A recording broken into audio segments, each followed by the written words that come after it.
Well, good evening, fellow Toastmasters. Welcome to our first monthly coaching session. This is a opportunity for me as VP of Education to introduce and go over the many club roles that we have for our meetings and give insight as to how you can better prepare and better execute the roles, as well as give you all the space to ask questions, get insight, and get support on your future projects. I know as VP of Education, there are not many active mentors who can assist in these spaces. So I want to be able to help the masses without leaving anyone out. And so this is my attempt in doing that. For tonight's first official session, I will be going over the role of Toastmaster of the Day. I'll go over the importance of the role, some expectations when it comes to preparation as well as executing it, the benefits of being a Toastmaster of the day, as well as some challenges you may face. And then I will open it up for any questions that you may have regarding the role and any way I can support you in other parts of the club that you may need. Okay? So, in terms of the Toastmaster of the day, it is the MC, the ultimate host and guide for taking our club members and guests through a Toastmaster meeting. They generally set the tone and the energy of the meeting, although it is every member's responsibility to keep a very upbeat and positive spirit throughout the meeting. It is ultimately the Toastmaster of the day's responsibility or role in making sure that we are on track, but also having a great time throughout the evening. The importance of this role is it not only allows us to have a very fluid experience within our club meetings, but it also helps us to stay on track when it comes to time. Time management is definitely one of the benefits in taking on a role as Toastmaster of the Day, as it requires you to be more mindful of the time that we do have throughout the evening, as well as helps you to stay on track and keep time for everyone else that has a role. Some of the expectations that comes with this role is helping the members to sign up in advance. So what that may look like is you sending the agenda out, which I can go through if you'd like, but sending the agenda out ahead of time. Normally, the VP of Education will send out an email to request someone to take on the role of Toastmaster of the Day. But once that role is fulfilled, it is the Toastmaster of the Day's priority or responsibility to ensure that the agenda is completed in advance. And that includes working with the VP of Education to get this done. Another expectation is that you will be required to, like I said, keep track of time as well as make the transitions fluid throughout the evening. And I will go over that when it comes to actually taking on the role. But I do want to go over some of the benefits of being Toastmaster of the Day.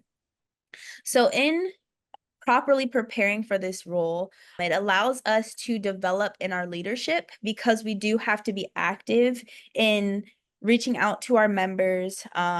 Like I said, being organized in setting up the agenda and working with other members in order to get that completed. It also allows you to get a lot of public speaking practice in the sense that the Toastmaster of the Day is the person who is speaking the most throughout the evening.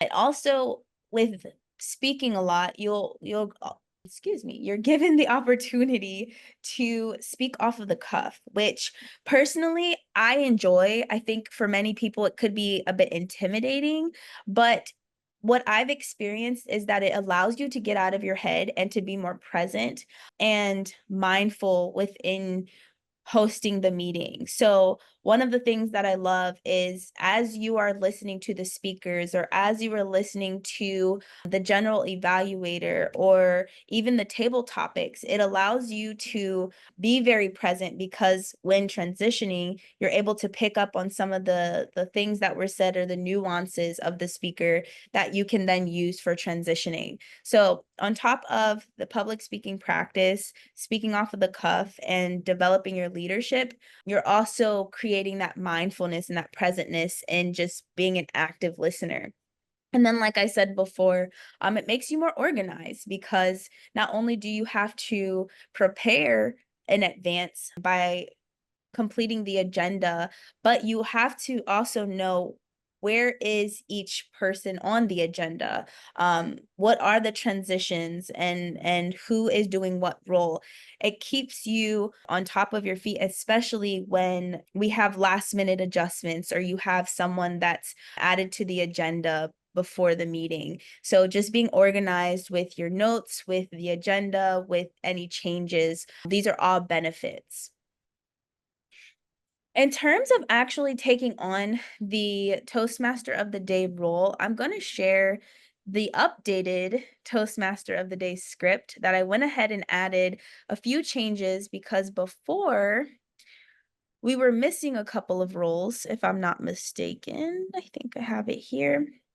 So under members only, you have to be logged in, of course, but you'll go to member downloads and under the miscellaneous tab, you will find the updated Toastmaster of the Day script.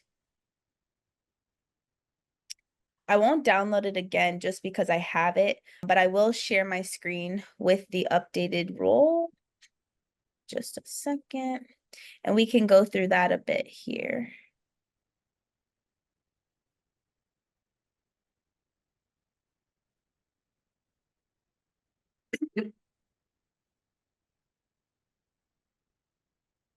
So after the president is done their introduction and welcoming of the guests, they will pass the control over to the Toastmaster of the day. And after that, you are pretty much the sole responsibility of getting us through the entire meeting. So, of course, thanking the president as well as addressing and welcoming the guests to the meeting.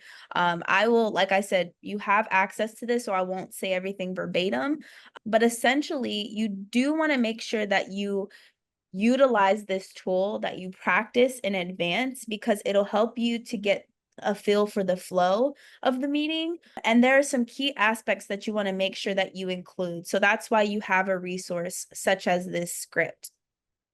Some of the things to take note of is always checking in the beginning of the meeting if there are any agenda adjustments, just because when you are preparing for this role, you may have an old agenda with people who are signed up for some roles that then change last minute. So in the beginning, after you have introduced yourself and welcome the guests, you want to ask if there's any agenda adjustments. And this can be supported by the VP of Education or the president or whomever who knows that changes have been made. And if not, you can always move forward. After that, we then want to introduce the three parts of the meeting, which are prepared speeches. That is when a member has prepared a speech in advance based on their pathway requirements. They do have an evaluator who will go over that later on. The table topics portion, which is a part of the meeting that we get to practice our impromptu speaking, and the table topics master will lead the effort. And then the third part, which is always considered the most important part, is the evaluations, and that is led by the general evaluator. Something I just want to point out, which is extremely important in this role, is that you as the Toastmaster of the day, your role, though it seems like it's a heavy lift, it's very simple because you're just passing the baton to the next person throughout the meeting. And so when it comes to transitioning into the next part or giving control to the next person, be mindful that you are not responsible necessarily for introducing the entire role. Okay, so every person who has a role can introduce their own role. So For example, after introducing the three parts of the meeting, you will call on the grammarian to give the word of the day. We, as the Toastmaster of the day, we do not have to, though you may be comfortable doing it. I just think it's a bit redundant if we, maybe redundancy is something that works for us and helps us to remember a little bit more or to process it, but essentially allowing the person who's taking on the role to introduce themselves and the importance of the role, I think gives them a little bit more responsibility, so it takes takes more off your plate as Toastmaster of the day. So when calling on the grammarian can go over the parts of the grammarian role. Your role as Toastmaster of the day is solely to go over your role and to introduce each person who's going to facilitate the other roles. I hope that makes sense. I then also added that we have the invocation, which is generally delivered as a positive thought. And I put a space in there so that you can say who it's given by, and to mention that it is a unique aspect to universally speaking, as members do not receive pathway credits for this role, but it is a way for us to set the tone of the meeting. So what people will see in other clubs is they have other specialty roles that kind of help to make the meeting unique to their clubs. And that's what is the positive thought for us. So after you've gone over the introduction, you'll then jump into prepared speeches. What I love about this script is that you do not have to do it verbatim, but it does give you insight as Toastmaster of the day of how you can prepare. So when you go into the prepared speeches, of course, introducing this first speaker, but what I like to do is kind of make it unique to how I'm feeling in the moment. So you can say something as simple as, our first speaker today is Tim Fahey. He will be giving a speech from his pathway Dynamic Leadership. It is a level 2 speech, and the project is effective coaching. The title of his speech is blank, and then this will be given in 5 to 7 minutes. That is a very generic way. As you get more comfortable in the role and you get a lot of practice, or you prepare, which preparation prevents poor performance. So looking at this script ahead of time, filling in the blanks, looking at the agenda, putting in what the projects are, all of that will help you to better prepare for the role, but it'll also help you to feel more confident when you're delivering it. So essentially, I could say our first speaker of the night is giving a speech from the Dynamic Leadership Pathway. It is a level 2 speech, understanding your leadership style. And the speech title is blank. Please welcome Timothy Fahey, and then saying the speech title again.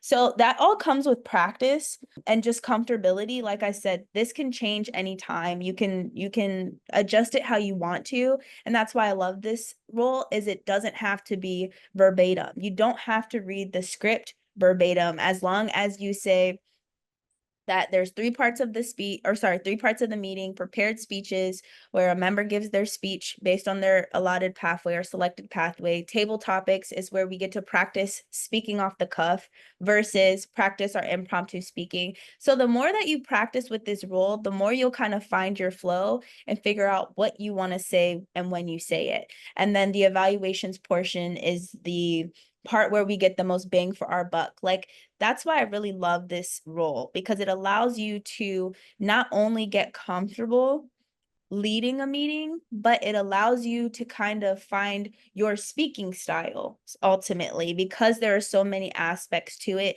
that you can customize to fit what you want, as long as you are getting the point across, which is, these are the three parts of the meeting, these are the prepared speakers, this is the table topics master, this is the evaluations. So as long as you're hitting those points, it doesn't necessarily matter what you say in between. And that's again why I love this role so much. In terms of preparing, and I'm just going to kind of go back around for just a moment, the most that you have to prepare is helping to complete the agenda and knowing who's in what role. Outside of that, everything else kind of is go as you will or go as you want to. So after introducing the prepared speakers, you go into the table topics portion.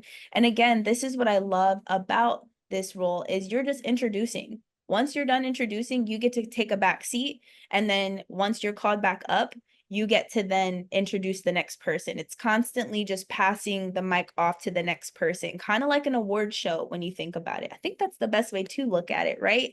Is this person is doing this thing, or this person is receiving this reward, and letting them take control of the meeting. You're kind of just there to keep the upbeat tempo and keep us on time, essentially, and organized. So that being said, in terms of going through the parts of the meeting, the biggest part I think that helps to, how do I say, improve or edify the flow of the meeting is transitioning. So instead of just saying, okay, now we're going into prepared speeches, now we're going into table topics, is how can you incorporate something such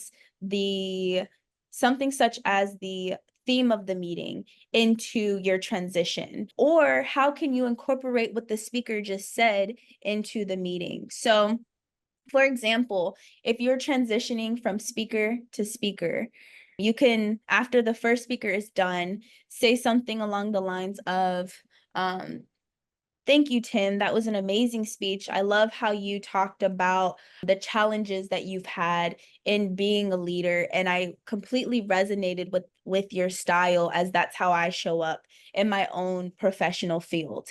So just taking away something from each speaker to be able to have that transition, or maybe there was a quote they said that could help kind of, like I said, make it a more fluid transition.